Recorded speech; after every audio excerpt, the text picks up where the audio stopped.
नमस्कार साथियों, मैं पंडित दिनेश कुमार दुबे शास्त्रीय अनुभूत चैनल के माध्यम से। साथियों, आज हम आपको शुक्र ग्रह के फलादेश के बारे में बताएंगे। जन्म कुंडली के आधार पर शुक्र ग्रह आपको क्या फल देता है। आप लोग बड़े ध्यान से सुनिए और बड़े काम की चीज़ है। ये सब हम कुछ जो भी आपको बताते हैं लाल किताब के अनुसार बता रहे हैं, तो आप लोग इसको बड़े ध्यान से सुनिए। शुक्र ग्रह कहते हैं कि स्त्री, गृहस्थ, सुख, जर जोरू, जमीन, इन तीनों का प्रतीक है सूर्य शुक्र ग्रह। मंद शुक्र वाला व्यक्ति सदा कामुक विचारों वाला होता है। मतलब जिसका कमजोर शुक्र ग्रह होता है वो हमेशा कामुक विचारों में लीन रहता है। शुक्र ग्रह को देवी लक्ष्मी माना गया है। शुक्र का अर्थ बलवान भी होता है। शुक्र ग्रह वाले जातक का वीर्य पुष्ट होता है। पुरुष अच्छे भोजन और सुंदर स्त्रियों पर आसक्त होते हैं। उच्च शुक्र वाले व्यक्ति का रंग दही जैसा सफ़ेद रहता है। उसका चेहरा गोल, आंखें सुदूर, चाल मस्तानी, मिजाज आशिकाना, अपने आप में सदा प्रसन्न रहने वाला व्यक्ति, हर समय स्त्रियों की तरह सजने संवरने वाला व्यक्ति होता है। शुक्र शनि की केवल मित्रता ही नहीं है बल्कि उनका आपस में बड़ा स्नेह है। जब शनि पर कोई हमला करता है तब शुक्र उसकी जगह अपना बलिदान दे देता है। मंगल और शुक्र का प्रभाव चंद्र जैसा है। शुक्र पर बुध और केतु का प्रभाव न पड़े यदि शुक्र जन्म कुंडली में कहीं भी बैठा हो तो यह अच्छा ही फल देता है। यदि शुक्र 7वें घर में बैठ जाए और उस घर में जिस घर का प्रभाव मिल रहा हो तो वह अपना सारा प्रभाव उसी ग्रह को दे देता है। शुक्र पहले घर में काम शक्ति को बढ़ाता है। उसका फल दूसरे घर में होने पर ही देता है। तीसरे घर में पुरुष जैसी शक्तिशाली पत्नी देता है। चौथे में 2 स्त्रियों का सुख देता है। 5वें में शुक्र हो तो जातक पत्नी पर पूरी तरह आसक्त रहता है। 6ठे में नीच फल देता है। 8वें में इसका प्रभाव क्षीण रहता है और 9वें में मंगल अशुभ। 10वें में स्वयं शनि बन बैठता है, अर्थात पुरुष स्त्री दब्बू स्वभाव के रहते हैं। 11वें में उत्तम प्रभाव देता है। शुक्र जब नीच यानी जन्म कुंडली के 1, 6, 9 किसी एक घर में हो तो 25 वर्ष तक विवाह नहीं करना चाहिए। जब शुक्र अपनी राशि वृषभ या तुला में होता है तो ऐसा जातक धनवान होते हुए भी परिश्रमी होता है। शुक्र सूर्य का विरोधी है। शनि से इसका मेल गुप्त रूप से होता है। बिना बीमारी के अंगूठा नकारा हो जाए तो शुक्र को नष्ट हुआ समझना चाहिए। बिना किसी कारण अगर आपका अंगूठा नकारा हो जाए तो समझिए कि आपका शुक्र नष्ट हो गया है। राहु जब शुक्र के विरुद्ध चल रहा हो तब सूर्य की चीज़ें, विशेष रूप से तांबा या तांबे का पैसा अथवा चंद्र की चीज़ें, दूध, दही, चांदी, दूध, चांदी, चावल धोकर गड्ढा में दबाएं। शुक्र और शनि दोनों मिलकर सूर्य को हानि पहुंचाते हैं। 7वें घर में शनि उच्च और सूर्य नीच का होता है। इसके फलस्वरूप पिता पुत्र के झगड़ों के कारण धन संपत्ति का नाश होता है। मंदा शुक्र और चंद्र जब सामने हो तब माता पर भी बुरा असर डालता है। यदि शनि कोई हानि पहुंच रही हो तो उसकी जगह वह अपना बलि दे देता है। अकेला शुक्र जन्म कुंडली में कहीं भी हो तो बुरा नहीं करता। 7वें शुक्र जो भी ग्रह हो शुक्र का मित्र बन जाता है। पहले घर में सूर्य हो तो वह शत्रु का शत्रु बन जाता है। मंदा शुक्र की पहचान है कि बिना किसी बीमारी के अगर आपका अंगूठा काम करना बंद कर दे तो आप समझ लीजिए कि आपका शुक्र मंदा हो गया है। शरीर में त्वचा विकार उत्पन्न हो जाए, स्वप्न दोष होता रहे, ये सब मंदे शुक्र की निशानी है। शुक्र तीसरे घर में तथा सूर्य चंद्र केतु 9वें घर में हो तो किसी स्त्री के माध्यम से परदेश गमन का निमंत्रण मिलता है। 5वें घर में शुक्र मंदा हो तो शुक्र केतु किसी भी घर में बैठे हो तो संतान होने में बाधा उत्पन्न होती है। शुक्र केतु इकट्ठे हों इस समय यदि जातक का विवाह न हो तो वह अंधा बन जाता है। दूसरे घर में बैठा शुक्र जातक को ससुराल वालों की नज़र में निकम्मा बना देता है। अब कुंडली का पहला घर सूर्य और मंगल से प्रभावित रहता है, अर्थात शुक्र पहले घर में होने पर भी सूर्य की शत्रुता से पीड़ित रहे पति पत्नी को लंबे ज्वर, टीबी जैसे गंभीर रोग का सामना करना पड़ेगा। यद्यपि पहले घर में शुक्र हो तो जातक सर्वाधिक सुंदर पुरुष होता है, स्त्रियां उस पर आसक्त रहती हैं, उसकी अपनी पत्नी बीमार रहती है, जीविका का साधन मिलने के पूर्व ही विवाह हो जाता है, उसकी काम वासना प्रबल रहती है और वह 25वें वर्ष में विवाह न करे वरना बर्बादी होती है। वर्षफल के अनुसार जब शुक्र 7वें घर में आता है तब जातक को खूनी खांसी एवं तपेदिक की बीमारी होती है। गोदान, मोती का दान और सरसों, जौ, सप्तधान्य का दान करना कल्याणप्रद होता है।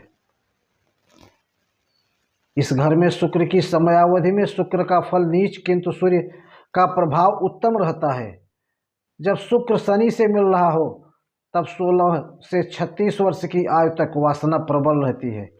शुक्र पहले तथा राहु 7वें घर में होने पर पत्नी का स्वास्थ्य ठीक नहीं रहता, उसको मानसिक रोग रहता है। चंद्र 7वें घर में होने पर हमेशा सास बहू में लगातार तकरार होती है। मंगल 7वें घर में हो तो संतान एवं धन संपत्ति की वृद्धि होती है। सूर्य और शुक्र का नीच प्रभाव होकर जिन्न भूत का असर डालता है। सूर्य और पर शुक्र का नीच प्रभाव होकर जिन्न या भूत का असर होता है। निवारण क्या है? दिन गुड़ खाना बंद कर दें। दिन में संभोग करने की आदत हो तो उस आदत को छोड़ दें। दही मल कर स्नान करें। काली गाय की सेवा करें। अपने भोजन की थाली में से कुत्ते और गाय के लिए एक एक ग्रास निकालें। असली चांदी अपने साथ रखें। गोमूत्र का प्रयोग करें। पत्नी मस्तक पर सोने के आभूषण धारण किया करे और भगवान में पूर्ण विश्वास एवं श्रद्धा रखें। कुंडली का दूसरा घर। यदि कुंडली के दूसरे घर में शुक्र स्थित हो तो वह जातक के धन संपत्ति एवं संतान सुख की वृद्धि करेगा। इस घर में शुक्र फलदायी माना जाता है। जातक धनवान होते हुए भी परिश्रमी रहता है। गृहस्थी में न फंसे ऐसा जातक जगत गुरु बनता है। इसके कई भाई होते हैं। जातक का घर गौमुखी होता है। घर में बीमारी लगी रहेगी। दूसरे घर में शुक्र हो और 6वां, 8वां, 12वां घर खाली हो यानी उनमें कोई ग्रह न हो तो जातक समाज में सम्माननीय होता है। शनि किसी भी ग्रह में हो तो शुक्र का यही परिणाम दृष्टिगोचर है। यदि स्त्री की जन्म कुंडली में शुक्र दूसरे घर में बैठा हो तो बंध्या होती है। निवारण: 2 किलोग्राम आलू हल्दी से पीले करके गाय को खिलाएं। 200 ग्राम गाय का पीला घी मंदिर में दान करें। कुंडली का तीसरा घर। जिस जातक की कुंडली के तीसरे घर में शुक्र हो तो उसके घर में कभी चोरी नहीं होती। उसकी पत्नी सच्चरित्र होती है। जातक स्वयं भाग्यवान रहता है। कई स्त्रियों से उसका संपर्क रहता है। केतु शुभ हो तो जातक के ज़्यादा कन्याएं होती हैं। उनमें कम से कम 3 जीवित रहती है। 9वें घर में शुक्र का प्रभाव नहीं पड़ता। तीसरे घर में शुक्र वाला जातक सबका प्रिय होता है। ऐसे जातक अपना मकान नहीं होता। मकान बन भी जाए तो उजड़ जाता है। और कुंडली में बुध अंधा हो तो जातक को 20 वर्ष तक तीर्थ यात्रा करनी पड़ती है। तीसरे घर में बैठे शुक्र की दृष्टि यदि 9वें घर में पड़ती है तो बुरा असर डालता है, बुरा असर नहीं होता है, किंतु कन्या संतान अधिक होने पर उन पर धैर्य धन अधिक व्यय होता है। कुंडली में केतु की स्थिति अच्छी हो तो पत्नी पुरुष की तरह सभी कार्यों में पति का हाथ बटाती है। निवारण: मंगल की कारक चीज़ों का इस्तेमाल करें। घर में नाचना गाना संगीत बंद करें। कुंडली का चौथा घर: जिस जातक की कुंडली के चौथे घर में शुक्र हो वह बहुत धनवान होता है। स्त्री और संतान का कष्ट दूर होता है। 2 विवाह का योग बनता है। राशिफल: ग्रह बृहस्पति का उपाय करने से सब ठीक हो जाता है। 2 पत्नियों के होते भी जातक की काम वासना प्रबल रहती है। चौथे शुक्र वाले शनि का और बुध का फल नीच होता है। संतान के अभाव की पूर्ति के लिए चंद्र का उपाय करना उचित है। शनि बुध के साथ होने पर पत्नी स्वेच्छाचारी बनती है और जब बृहस्पति का साथ मिलता है तो सास बहू में झगड़ा चलता रहता है। चौथे घर में शुक्र और छठे घर में बुध होने पर स्त्री एवं संतान पर बुरा प्रभाव पड़ता है। 34 वर्ष के बाद यह प्रभाव स्वयं ही दूर हो जाता है। निवारण: अपनी पत्नी के साथ दोबारा विवाह कर जीवन को सुखी बनाएं। चरित्र उत्तम एवं शुद्ध रखें। बृहस्पति का उपाय करना लाभ होगा। आड़ू की गुठली में छेद करके उसमें सुरमा डालकर बिराने में घास वाली जमीन के नीचे दबाएं। स्त्री हमेशा बीमार रहे तो शहद से भरा बर्तन मकान की छत पर रखें। चांदी की डिबिया तालाब की चिकनी मिट्टी में दबाना शुभ होगा। कुंडली का 5वां घर: 5वां घर सूर्य का माना जाता है। इस घर में शुक्र और सूर्य की गर्मी के कारण गर्मी से लापता तपता मतलब सूर्य इस घर में सूर्य और शुक्र की गर्मी से यह घर तपता रहेगा। अतः शुक्र की वस्तुओं को कायम रखने के लिए शुक्र को मदद मिलेगी। शुक्र का स्वभाव अच्छा रहेगा, रोजगार भी बंद नहीं होगा। सूर्य का पक्का घर होने से यहाँ शुक्र का प्रभाव जली मिट्टी एवं सूर्य की तीक्ष्णता के समान होता है। इससे पहला और 9वां घर क्षीण होता है। बुध का पापी ग्रहों के साथ अच्छा रहता है। पहले घर में शुक्र हो तो शुक्र दुष्प्रभावी होता है। संतान पर कोई नीच प्रभाव नहीं पड़ता।